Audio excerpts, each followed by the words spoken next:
बिस्मिल्लाहिर्रहमानिर्रहीम। अस्सलाम वालेकुम। क्या हाल है, कैसे हैं आप सब? समी कुक में आप सबका खुशामदीद।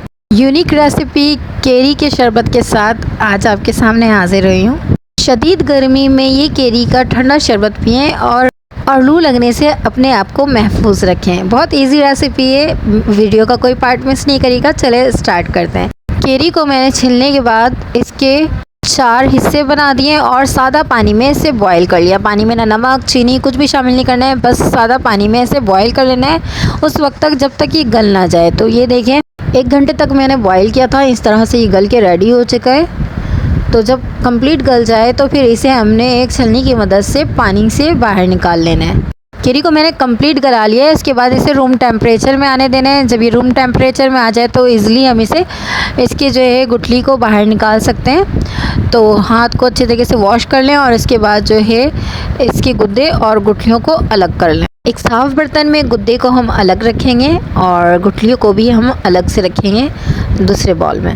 अच्छा, याद रखें जब आप केरी को बॉईल करने के लिए चढ़ाएंगे तो इस बात का ख्याल रखिएगा कि वॉश करके आपने इसे चढ़ाना है। जब आप कटिंग करेंगे 4 हिस्से बनाएंगे, इसे छील लेंगे तो इसके बाद आपको अच्छे तरीके से वॉश करना है। उसके बाद जो है इसे बॉईल करने के लिए रखना है।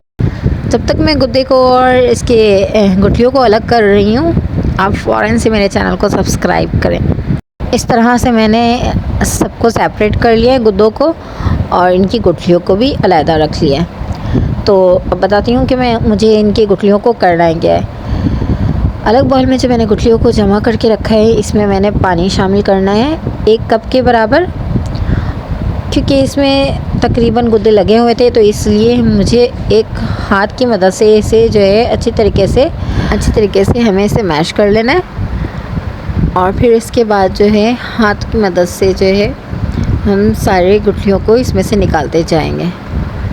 बहुत जल्द इंशाल्लाह मैं केरी के अचार की रेसिपी होममेड और इसके अलावा कुछ वगैरह की रेसिपी भी शेयर करने वाली हूँ। तो जल्दी से मेरे चैनल को सब्सक्राइब करें ताकि आप मुझसे जुड़े रहें और मेरी हर नई वीडियो आने वाली सबसे पहले आप देख सकें। तो इस तरह से मैंने सारी गुठलियों को प्रेस करके निकालते जाना है और इसके जो पानी को है मैंने इस गुद्दे वाले बॉल में शामिल कर लेना है।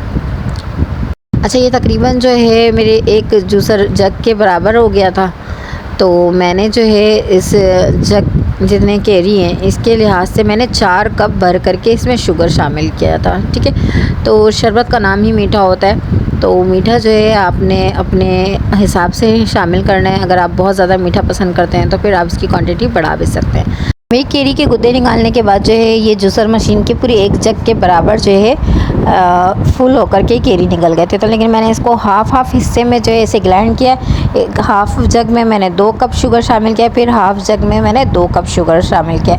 एक साथ इसलिए नहीं किया था क्योंकि फुल जग में जब स्पेस नहीं है तो फिर शुगर हम डालते तो कहाँ जाता और उसके बाद ग्राइंड के बाद जो है मेरा शरबत वो गिरने लग जाता। तो इस तरह से देखिए मैंने ग्राइंड कर लिया है और इसके बाद जो है बिल्कुल पेस्ट बना लिया है। तो एक जग मैंने पहले ही इस बर्तन में निकाल लिया है और ये दूसरा जो है मैंने हाफ जग जो पीस करके रखा है इसको भी मैं इस बर्तन में शामिल कर लेती हूँ।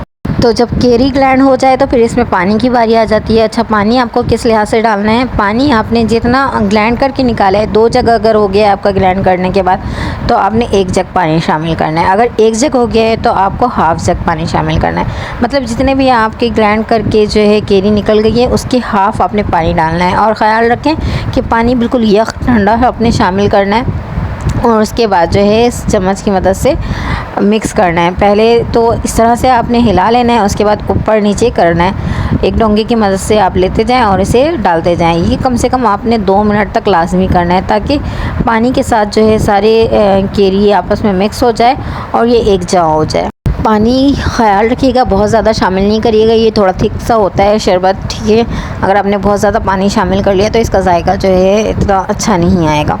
तो पानी आपने जितना भी ग्राइंड करके निकाला है उसका हाफ़ शामिल करना है। ये नहीं है कि जितने आपने ग्राइंड करके निकाले हैं फिर उतने ही आपने पानी शामिल कर लिया, आपने पानी की क्वांटिटी थोड़ी कम रख। चले फिर इसे ग्लास में डिश आउट कर लेते हैं और केरी की शरबत को आप डालने के बाद ग्लास में और आइस वगैरह इसमें शामिल कर लें ताकि बिल्कुल यक ठंडा हो जाए।